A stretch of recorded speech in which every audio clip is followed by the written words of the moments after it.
Eu sou o professor Rangel Nunes, sou professor da disciplina de Lógica de Programação e hoje é a nossa aula número 3. Nós vamos falar um pouco sobre estrutura de repetição.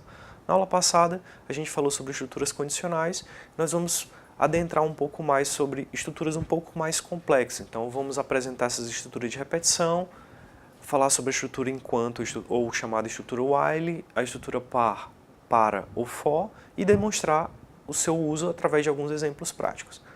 Bem, as estruturas de repetição elas representam a base de vários programas. São utilizadas para executar a mesma parte de um programa várias vezes, normalmente dependendo de uma dada condição. A gente está começando a resolver alguns problemas. Então, vamos ver com o que a gente faria, com o que a gente sabe até aqui, como a gente faria para resolver alguns problemas simples sem as estruturas de repetição. Por exemplo, com o que aprendemos até agora, como faríamos para escrever um programa para imprimir na tela os números de 1 a 5? Então, basicamente, genericamente, nós teríamos isso, por exemplo. Uma variável x que recebe 1 e eu imprimo ela. Em seguida, ela recebe 2 até 5 e eu vou imprimindo. Então, um trabalho extremamente sequencial. Isso é um algoritmo genérico. Eu posso fazer isso em uma linguagem como Python. Posso atribuir e o print vai atribuir valores de 1 a 5 para a variável x e o print vai imprimindo ela na tela. Bem, funciona, funciona, mas não é a solução mais eficiente. Vamos imaginar, por exemplo, se tivéssemos que imprimir até 100, né? Então eu teria que repetir isso 100 vezes. As estruturas de repetição elas acabam aparecendo para auxiliar a resolver esse tipo de problema. Então, o que é uma estrutura de repetição while, que é a primeira que a gente vai utilizar? Bem, é uma estrutura de repetição que ela é muito utilizada quando o número de repetições for desconhecido. Quando o comando que eu quero repetir, eu não sei a quantidade de vezes que eu quero repetir, sendo necessário um flag ou um teste para interromper a repetição. O while testa a condição no início e só repete a instrução se for verdadeiro. Vamos ver a sintaxe do while. Na caixa laranja, nós temos lá, o while é a minha estrutura enquanto. Então, enquanto uma condição for verdadeira, eu vou executar um comando ou uma sequência de comandos.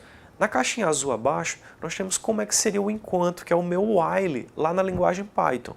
Então, eu vou ter while, uma determinada condição for verdadeira, eu vou executar um comando ou uma sequência de comandos.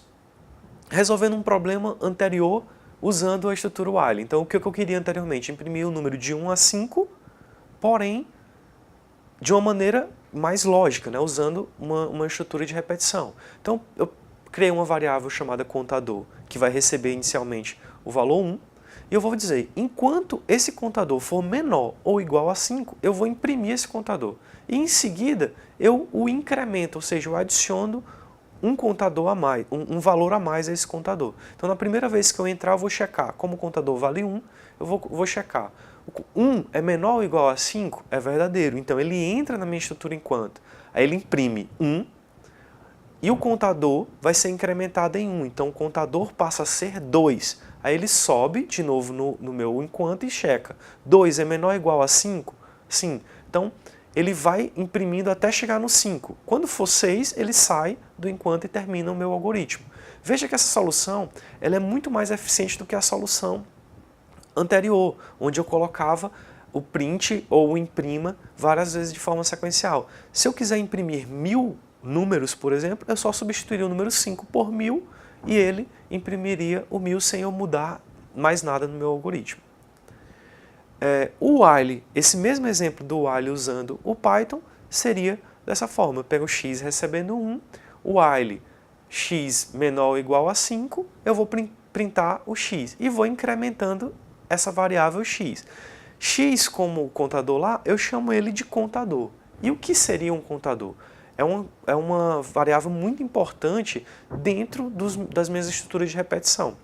Um contador é uma variável utilizada para contar o número de ocorrência de um determinado evento. Neste caso, o número de repetições do while, que vai satisfazer as necessidades do nosso programa. Então vamos imaginar que o problema agora seja um pouco diferente. Temos que imprimir apenas os números pares entre 0 e um determinado número digitado pelo usuário. Bem, nós vamos fazer isso diretamente já usando a linguagem Python. Então eu vou pegar uma variável fim que vai receber como entrada um número digitado pelo usuário. E o x, que faz o nosso papel de contador, ele vai começar como 0. Então lembrando que eu quero imprimir os números pares entre 0 e um determinado valor. Então eu digo, enquanto o x for menor ou igual do que fim, eu vou checando embaixo se ele é par. Então a gente já viu em exemplos anteriores que para eu considerar um número par, eu gero o resto da divisão dele por 2. Eu capturo o resto da divisão dele por 2 para saber se o resto é igual a 0. Se o resto da divisão de um número por 2 for 0, então eu digo que ele é par, então eu posso ir imprimindo e vou incrementando. Então vejo aí que o x a gente está utilizando como contador. E uma outra forma aí, que é apontado pela essa setinha vermelha, é outra forma de poder escrever o valor do contador. Tá? Então, na forma que a gente está fazendo nos dois algoritmos é x recebe x mais 1. Mas eu posso mudar essa sintaxe para x mais igual a 1. Então ele vai incrementar o valor atual em uma unidade. Assim como os contadores, nas estruturas de repetição, nós temos os acumuladores, né? Que eles servem para calcular o total de uma determinada soma. A diferença entre um contador e o acumulador é que nos contadores o valor adicionado ele é sempre constante. E nos acumuladores isso é variável, esse valor é variável. Então vamos criar um programa que calcula agora pra gente e imprima a soma de 10 números. Isso para a gente usar um pouco sobre os acumuladores. Então a gente tem um n recebendo 1, que vai fazer um papel ali do meu contador. E a soma recebendo 0. Então, enquanto o n for igual, no caso de x seria n, o n for menor ou igual do que 10, eu vou pedindo para o usuário informar um valor para mim. E vou incrementando. E em soma vai recebendo o valor da soma atual mais o valor digitado pelo usuário. E no final eu imprimo o valor dessa soma. Isso utilizando as duas variáveis, contador e a variável acumulador. Em alguns casos também é muito interessante, dentro das estruturas de repetição, utilizarmos um elemento para interromper a sua repetição. Tá? Então, para isso a gente pode utilizar uma instrução chamada break, que ela é utilizada para interromper a execução do while, independente do valor atual da sua condição. Exemplo, nós poderíamos ter que uma variável x recebe 0. E eu posso ter uma condição, enquanto for verdadeiro, enquanto true, né, eu vou pedir para o usuário entrar com o valor, com um número, ou 0 para sair, e atribuir esse valor para a variável v. Então, se ele digitar qualquer número, eu vou pegar e vou atribuir e vou acumular em S para imprimir no final o valor da soma. Agora, se eu digitar 0, eu saio. Então, como vocês podem ver na estrutura condicional destacada em vermelho, se o V, ou seja, se o valor que o cara entrou foi igual a 0, então eu dou um break. O que é que significa um break? Eu vou sair do meu while. Então eu saio da minha estrutura de repetição e vou para a próxima instrução que eu tenho que executar. No caso, eu vou imprimir o valor acumulado em S. Em vez de sair totalmente de um laço sem executar o restante do código, a gente também pode usar a instrução continue para retornar ao início, com base no resultado de um teste condicional. Por exemplo, vamos usar essa estrutura continue. Como eu faria se eu quisesse imprimir na tela os números, apenas os números ímpares, que eu tenho um intervalo de 1 a 10. Então, eu poderia pegar, por exemplo, uma variável número que vai receber como atribuição o valor 1. E eu vou checar, enquanto o número for menor ou igual a 0, ou a 10, eu vou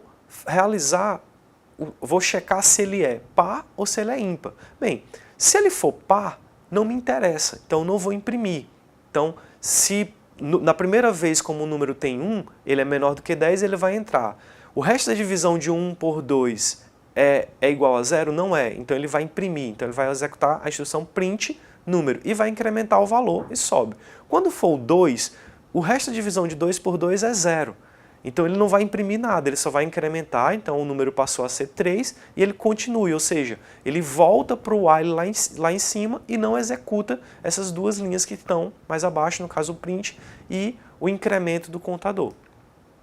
Uma outra estrutura de repetição bem interessante e usual nas linguagens de programação de alto nível é a estrutura para, ou for, que ela é uma estrutura usada quando o número de repetições for conhecido durante a elaboração do algoritmo ou quando puder ser fornecido durante a execução. Então, de uma maneira genérica, nessa caixinha laranja, nós podemos ver como seria a estrutura do para. Nós temos o para, nós temos o valor inicial, uma determinada condição que será avaliada e o valor de incremento. E dentro da estrutura do para, nós temos um comando ou uma sequência de comandos que é executada se essa condição for verdadeira. Então, vamos dar um exemplo de um for. Então, caso quiséssemos criar um algoritmo para ler 5 números, de 1 a 5, e imprimir o quadrado de cada um. Então, eu chamei de prog exemplo, eu declarei uma variável inteira do tipo C e disse, para C recebendo inicialmente 1, enquanto C for menor ou igual a 5, você vai incrementar em mais 1 esse C. Então, eu vou imprimir, inicialmente ele é 1, eu imprimo o quadrado de 1, então 1 elevado a 2, vou de novo, e agora o C vai ser 2, então 2 é menor ou igual a 5, e assim até chegar em 5, e vou imprimindo de 1 até 5, isso como eu faço com o for. Tá? A estrutura for, entretanto, em Python, ela é um pouco diferente de outras linguagens de programação. No Python, ela pode iterar ou pode repetir pelos itens de qualquer sequência como uma lista ou uma string, um texto qualquer. Tá? Então, o para ou for em Python, ela funciona da seguinte forma como na caixinha azul da esquerda. For, variável in sequência, e eu executo um determinado comando. Um exemplo da caixinha azul da direita, eu tenho uma variável que recebe a palavra Python. Então ela recebe uma string Python. E eu posso iterar nessa string com for, fazendo for x, que é uma variável iteradora, uma variável do meu for, invariável, ou seja, um x que vai iterar em cima dessa variável que eu declarei acima. Então ele vai imprimir o que está em cada uma das posições dessa variável que foi atribuída acima. Tá? A estrutura for também pode ter um contador. Então a função range no Python, ela gera uma lista contendo uma progressão aritmética. Então eu posso ter um range que ela tem os parâmetros início, fim e salto. Sendo que o parâmetro início e salto, eles são opcionais. Então, se eu declarar range 11, ele vai gerar um valor que começa de 0 e que vai até 10. Tá? Se eu fizer isso porque eu considerei que nesse range eu tenho só o fim. Né? No segundo range, que é de 5 a 11, então eu estou dizendo quando ele começa e quando ele termina.